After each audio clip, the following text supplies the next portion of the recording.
Hi everybody, I'm Meadows. I want to talk a little bit about how to make accounting feel sexy. Little lessons from a rebel marketer. I do call myself a rebel marketer. My boss is sitting up front, so he can attest to that. I wanted to just paint the big idea of what I wanted to chat to you today about, which is really attracting and retaining more clients through making them your marketing and your firm feel hyper-personalized and contextualized to your audience. And that's with an increasing amount of new firms entering the market, a lot of new entrepreneurs, whether bookkeepers or accountants. There is no shortage of people to do business with, or firms to choose. And so what I want to do is just talk a little bit about that. Let me introduce myself real quick. Name Meadows. I do call myself a rebel marketer, like I said. I spent the first several years of my career in the United States Air Force in counterintelligence. And I thought a really good way, a next segue for my career would be marketing. I spent several years working for Fortune 500s and startups across the board, so I've seen what really great marketing looks like and what not so great marketing looks like from several different industries.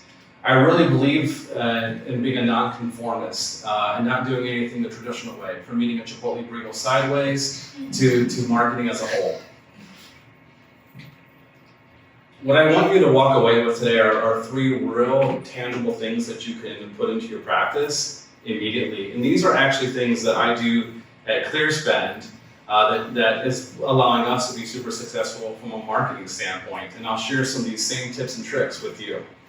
First and foremost, I want you to walk away with understanding how to differentiate your practice.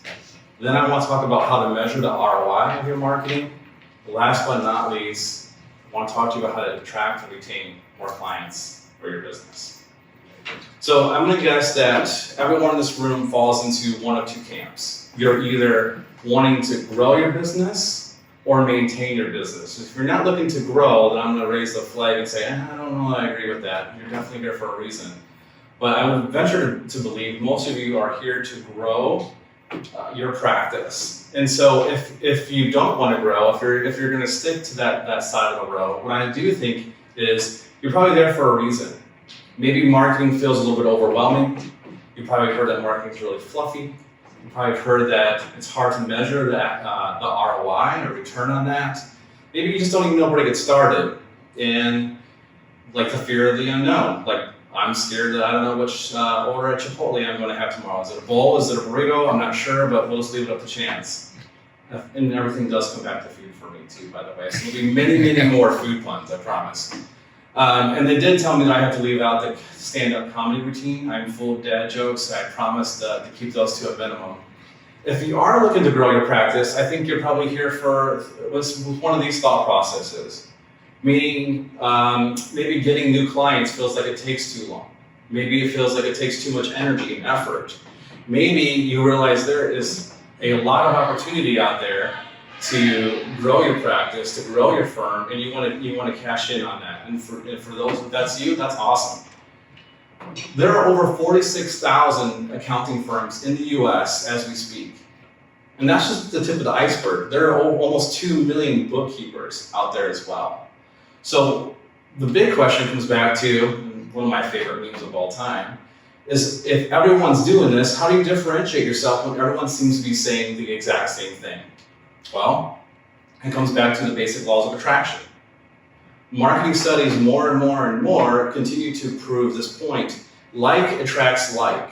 So in a business where your model, anyone could be your customer, from a construction firm to healthcare, maybe it's manufacturing.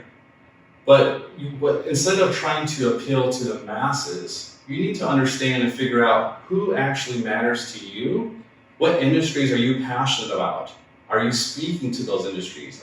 Are you addressing the needs and the challenges of those industries? So again, like attracts like. There are a ton of distractions out there. New industries are forming, new markets are forming, new opportunities are opening up. New technology is making business more easy to do without borders, without being restricted to some type of geolocation or proximity to a certain area. And so that's a lot of opportunity to cash in on. And so when you are looking at how to scale your business, how to grow your business, how you differentiate, how you stand out. What I would really challenge you with is obsess over your customer and forget about your competitor. There are more competitors out there than you can imagine, and growing more and more every single day. But if you solely put all that energy and time and passion that you have about your firm into understanding your customer, understanding what they need, understanding what is their challenges, understanding where you can support and help them. A lot of times as businesses, and I think we can all understand and agree to this, we see a lot of businesses going after the hard sale first, right? Like, I only want to work with you, I only want to talk to you if you're going to provide some benefit to me. As firms, and as putting on your marketing hat for a second, what you need to think about is, how can I add value to my customer's life first?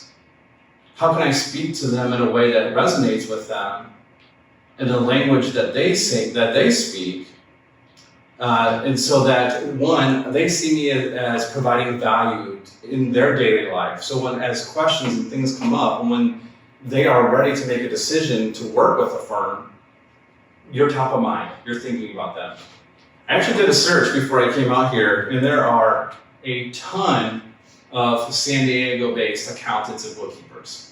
And I would say all equally have several challenges from a marketing standpoint in terms of sticking out, your branding, and so on. All those things are important, but again, what's most important is how niche is your firm?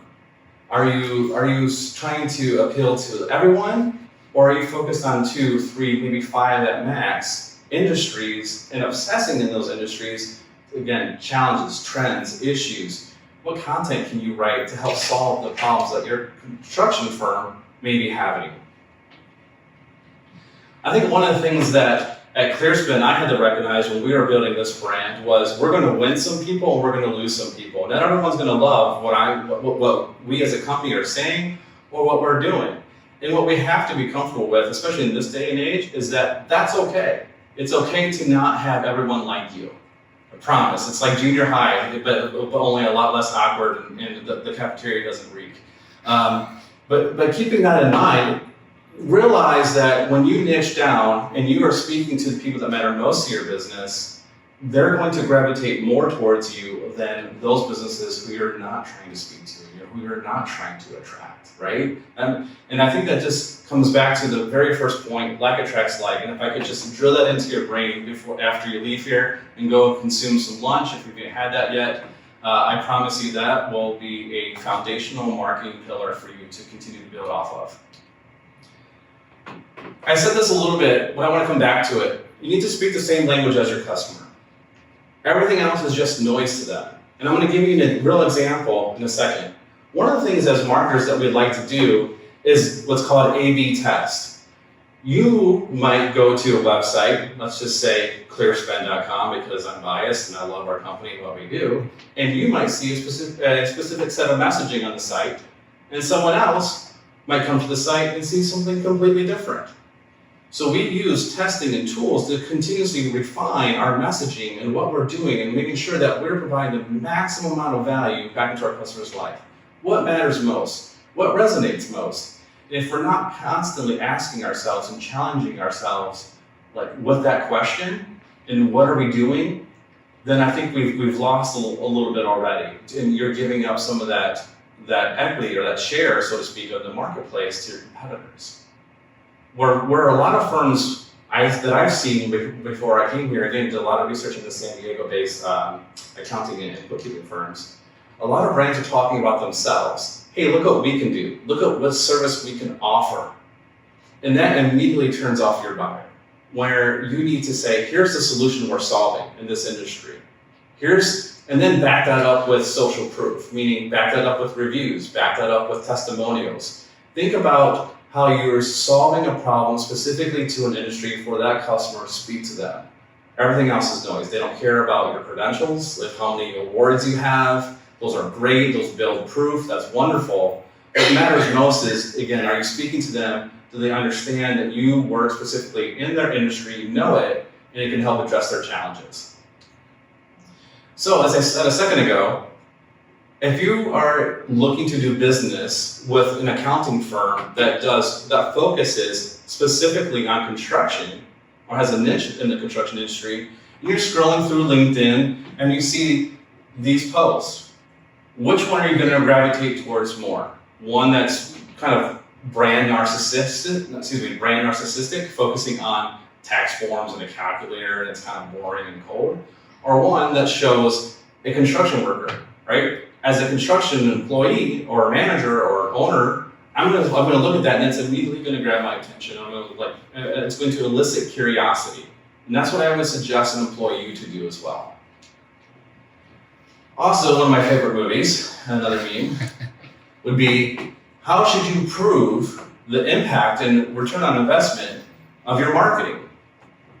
And no one has to do any TPS reports, I promise.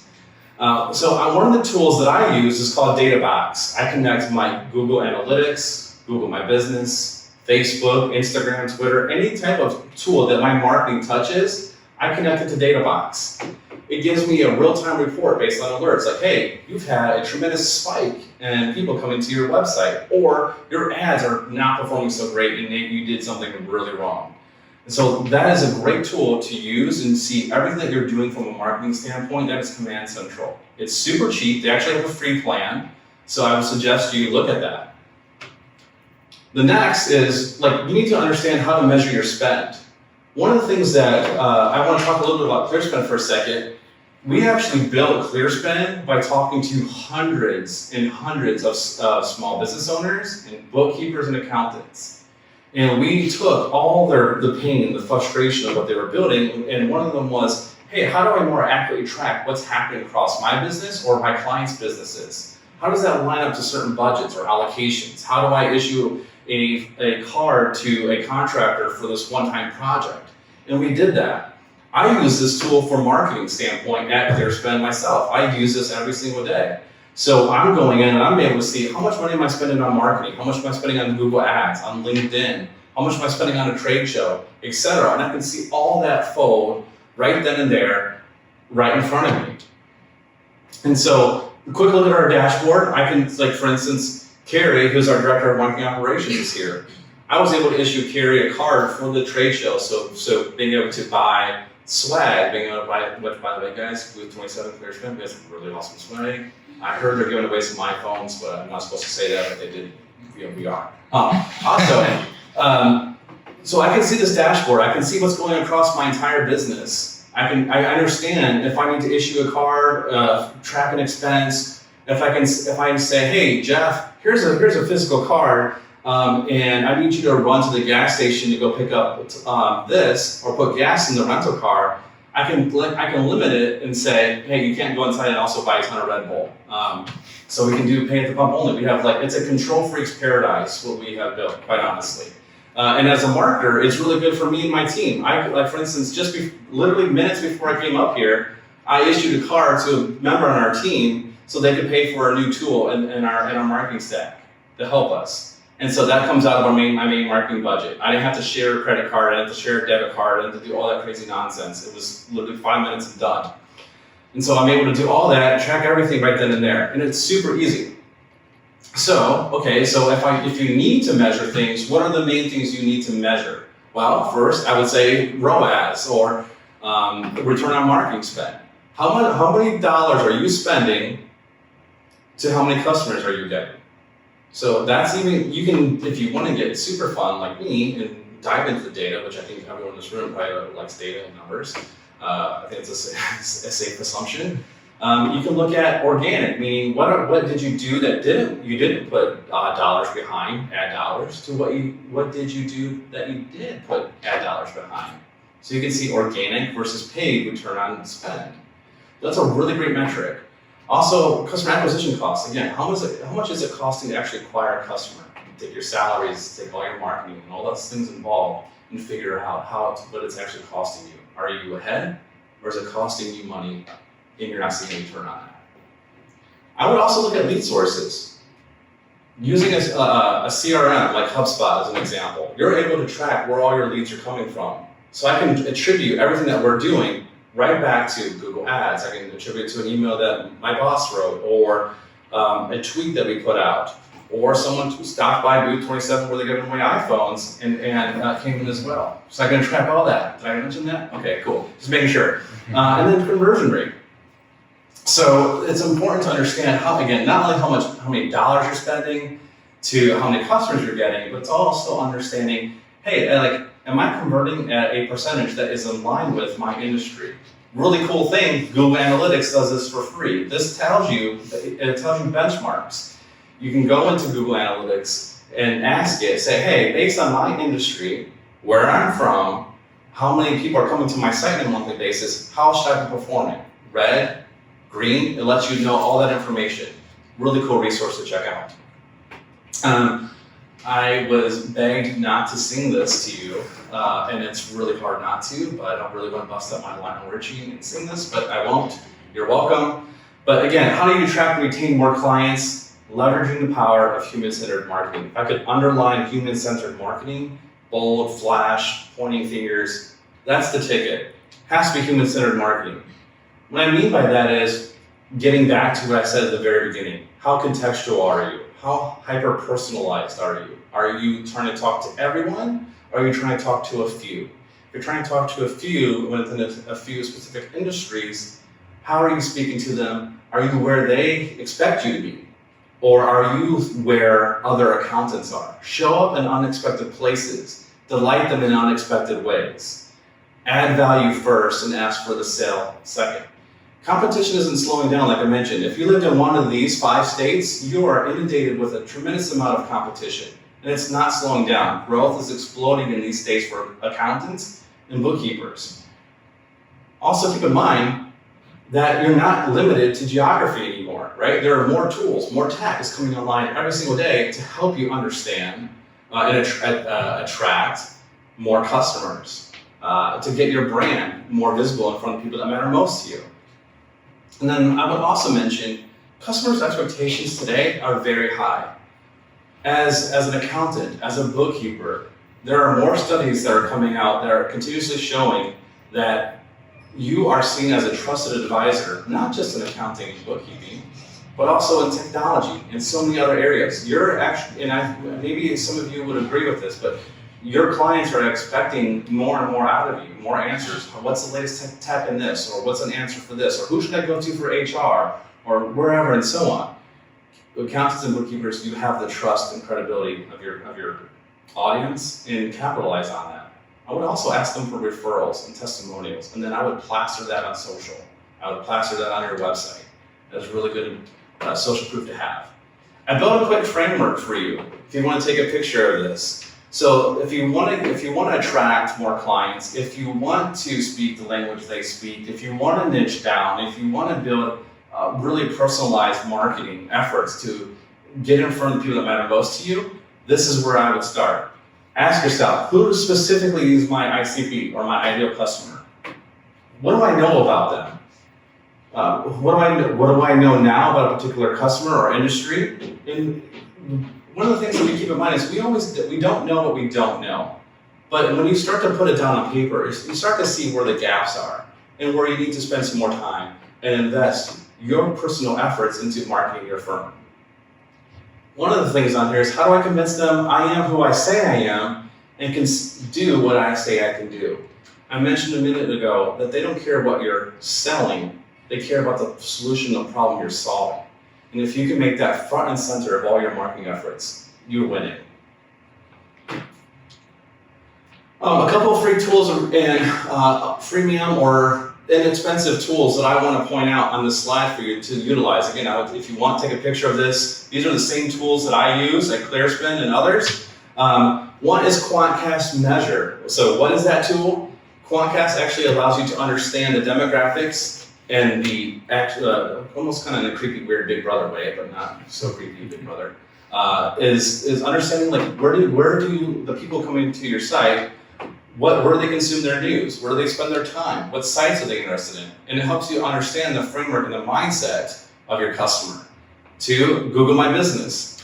Local SEO is important. Yes, there are no geographical borders now, and it's increasingly an expectation that you can do business anywhere and everywhere. But still having a local presence is important.